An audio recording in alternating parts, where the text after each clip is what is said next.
என்ன அறிவிச்சாங்களா, என்னத்தை காப்பி பண்ணாங்களா? யாரு யாரு காப்பி பண்ணான்னு இப்ப அதுக்கு விவாதம் நடத்தலாம். இன்னொன்று, சிதம்பரம் இதற்கு மேல் என்ன செய்வார் என்று நீங்கள் எதிர்பார்க்கிறீர்கள்? 10 கோடி ரூபாய் வைப்பு தொகையை வைத்து விட்டுத்தான் சிதம்பரம் குடும்பத்தில் உள்ளவர்கள் வெளிநாடு போக வேண்டிய சூழ்நிலை இருக்கிறது. அப்படி இந்த நாட்டை இப்படிப்பட்ட சூழ்நிலையில் இருந்து கொண்டிருக்கும் பொழுது இன்றைக்கு பட்ஜெட்டை பற்றி இவர்கள் பேசுகிறார். இதே சிதம்பரம் அவர்கள் நிதி அமைச்சராக அதிக நாட்கள் பட்ஜெட்டை தாக்கல் செய்திருக்கிறார்கள். இப்படிப்பட்ட சாமானியர்களுக்கான பட்ஜெட்டை தாக்கல் செய்தாரா என்று பதில் சொல்லட்டும். இன்னைக்கு அதிக நாட்கள் ஆண்ட கட்சியை சார்ந்தவர், அதிக நாட்கள் நிதி அமைச்சராக இருந்தவர், இன்னைக்கு நல்ல பட்ஜெட்டை விமர்சனம் செய்கிறாரே தவிர இதே போல ஒரு பட்ஜெட்டை எங்க தாக்கல் செய்தார்? ஆக இவர்கள் வாய்ப்பந்தல் போடுவார்கள். ஆனால் ஆட்சியில் இருப்பவர்கள் நாங்கள் அதிகாரப்பூர்வமாக இந்த திட்டத்தை எங்களால் நிறைவேற்ற முடியும் என்று நாங்கள் பட்ஜெட்டில் தெளிவுபடுத்தி இருக்கிறோம். எல்லாவற்றிற்கும் அறிவிப்பு இருக்கும்போது தமிழகத்திற்கு தானே. இன்னும் சொல்ல போனா எய்ம்ஸ் இன்னைக்கு 21வது எய்ம்ஸ் அறிவிக்கப்பட்டு இருக்கிறது. இதுல 14 எய்ம்ஸ் மோடி அவர்கள் ஆட்சிக்கு வந்த பின்பு, இதற்கு முன்னால 7 எய்ம்ஸ் தான். இந்த 4.5 ஆண்டு காலத்துல 14வது எய்ம்ஸ், அதுல 1300 கோடி நம்ம தமிழகத்திற்கு ஒதுக்கப்பட்ட எய்ம்ஸும் உள்ளடக்கம். அது மட்டும் இல்ல, அங்க கிராம சாலை திட்டங்கள், துறைமுக திட்டங்கள், சாகர்மாலா திட்டங்கள் எல்லாவற்றிலுமே தமிழகம் அதிக பலனடைந்த மாவட்டமாக இருந்து கொண்டிருக்கிறது. அதே மாதிரி எல்இடி பல்புகள் கொடுத்ததன் மூலமாக பல்லாயிர கோடிக்கணக்கான பணம் மிச்சப்படுத்தப்பட்டிருக்கிறது. இதில் தமிழகமும் பலன் பெற்றிருக்கிறது. அதே மாதிரி அமைப்பு சாரா தொழிலாளர்கள் முத்ரா வங்கியில, இன்னைக்கு முத்ரா வங்கியில 7 கோடி பேர் பலன் பெற்றிருக்கிறார்கள் என்றால் அதில் 1,70,00,000 பேர் தமிழகத்தில் அதிகமாக பலன் பெற்றிருக்கிறார்கள். இதில் 70% பெண்கள் பலன் பெற்றிருக்கிறார்கள். அதனால தமிழகமும் இதில் முழுமையாக பலன் பெற்று வருகிறது என்பது.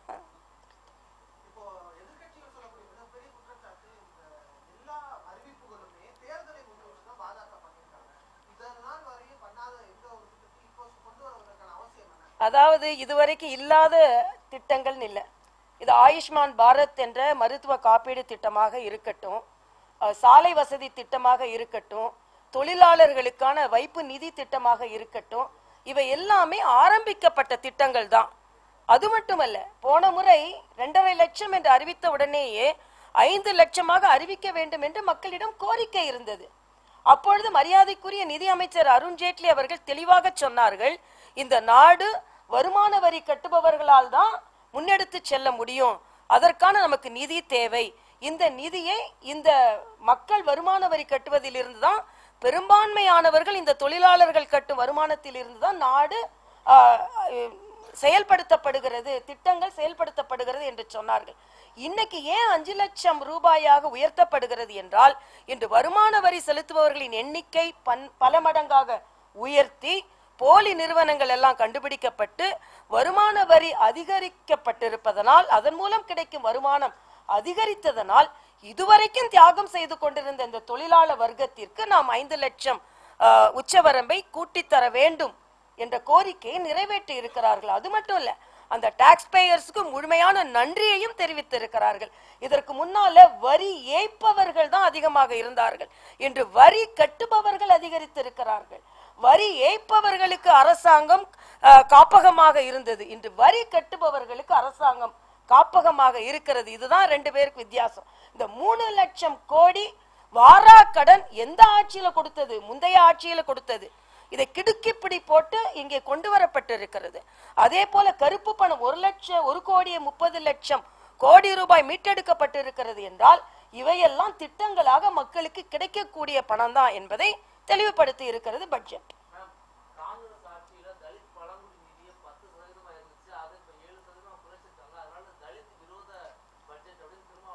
அதாவது திருமாவளவனுக்கு நான் ஒன்றை சொல்லிக் கொள்கிறேன், இந்த முத்ரா கடன் வங்கியில 7 கோடி பேர் பலன் பெற்றிருக்கிறார்கள். இதில் சதவீதத்தின் படி 4 பேருக்கு கடன் கொடுத்ததென்றால் இதில் பெண்களின் சதவீதம் இருக்கணும், தாழ்த்தப்பட்ட சகோதரர் ஒருவராவது இதில் கடன் பெற்று இருக்கணும். ஆக அவர்களின் வாழ்வாதாரத்தை முன்னேறி இருக்கிறார்கள்.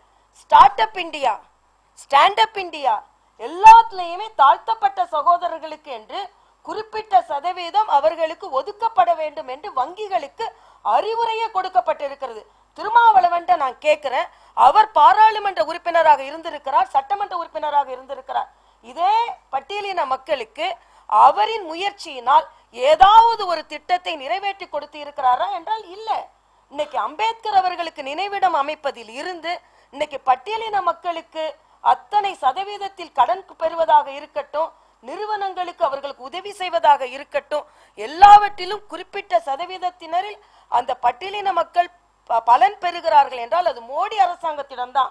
இது நான் சமீபத்தில் MSME அதற்கான கருத்தரங்கில் நான் கலந்து கொண்டேன். அதுல 30% மக்கள் பட்டியலின மக்கள் கலந்து கொண்டார்கள்.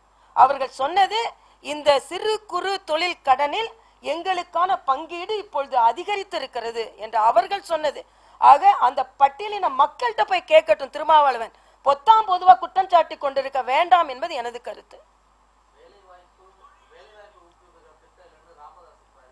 அதாவது வேலை வாய்ப்புக்கான திட்டம், இதற்கு முன்னால் வெளிவந்திருக்கின்ற அந்த அறிக்கை தவறான அறிக்கை.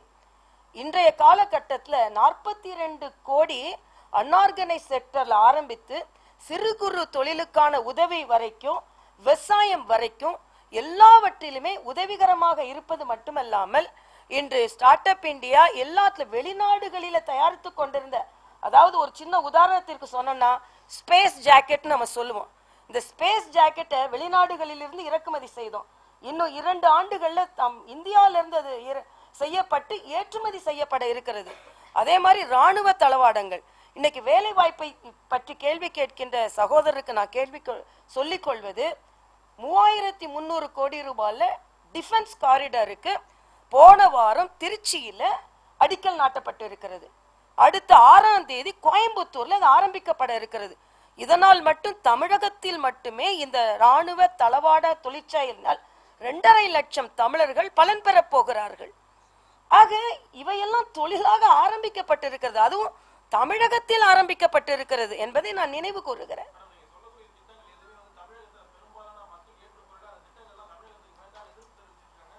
டிஃபென்ஸ் காரிடார் வேணாமா? டிஃபென்ஸ் காரிடாருக்கு எங்க, அதாவது 5 இடங்களில் ராணுவ தளவாட தொழிற்சாலை ஆரம்பிக்கப்பட இருக்கிறது. மக்கள் எங்கேயுமே இதை எதிர்க்கல, வேண்டுமென்றே சுயநல அரசியல்வாதிகள் எதிர்த்தது.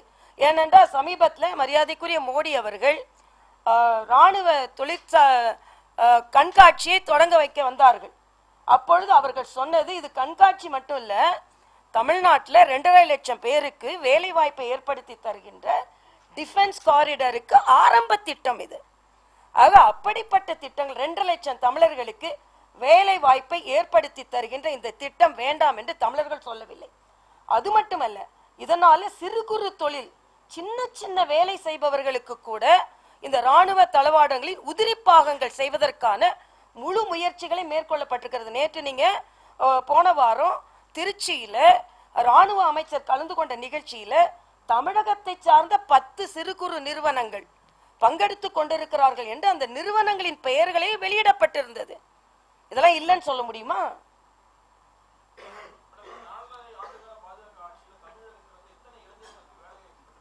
அதாவது 4.5 ஆண்டுகள்ல 5 லட்சம் கோடி தமிழகத்தில் முதலீடு செய்யப்பட்டு இருக்கிறது.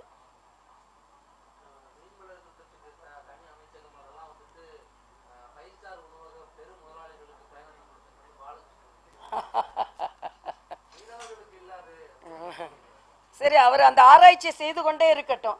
அது கார்பரேட் கார்பரேட் கார்பரேட்னு சொல்லிக்கிட்டு இருந்தாங்க. இப்ப காமன் மேனுக்கான பட்ஜெட்னு வந்த உடனே மீனவர்களுக்கானது உடனே இது 5 ஸ்டார் ஹோட்டலுக்கு அப்படின்னு சொல்றாங்க.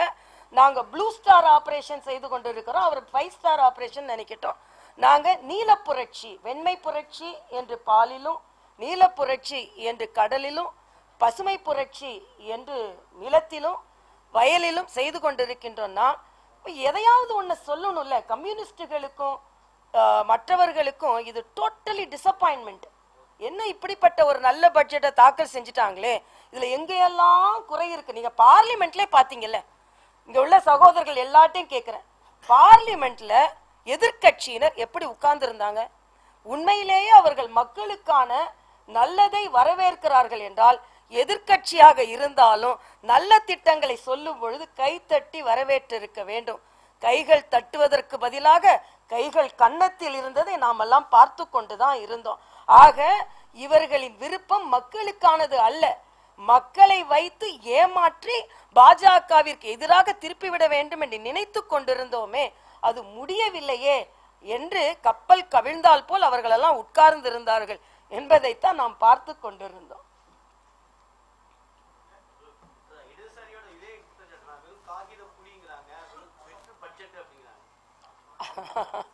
அதாவது அவர்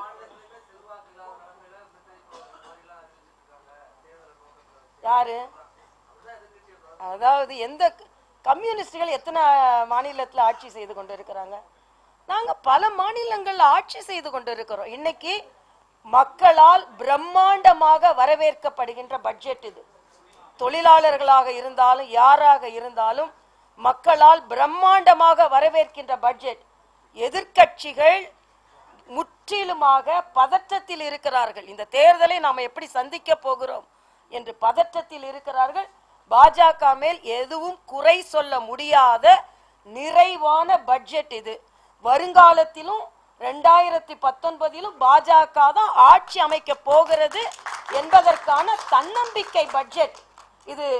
பாஜகவிற்கு தன்னம்பிக்கையையும் எதிர்கட்சிக்கு அவநம்பிக்கையும் ஏற்படுத்தி இருக்கின்ற பட்ஜெட், மக்களுக்கு முழு நம்பிக்கையை ஏற்படுத்தி இருக்கின்ற பட்ஜெட். அதாவது பசு விவசாயிகளுக்கு உதவி செய்கின்ற ஒரு மிருகம். அதுக்கு விவசாயிகளுக்கான திட்டம் அது. பால் குடிக்காம யாரு பார்க்கிறா? பசுதானே பால் கொடுக்குது. அதுதான் வெண்மை புரட்சி.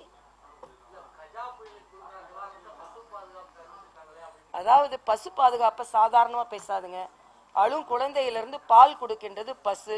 கஜா புயலுக்கு என்னென்ன அறிவிப்பு வேண்டுமோ அத்தனையும் அறிவிக்கப்பட்டிருக்கிறது, அறிவிக்கப்படும். என்ன ஷார்ட்டா சொல்லணும்? என்ன ஷார்ட்டா சொல்லணும்பா? உங்களுக்கா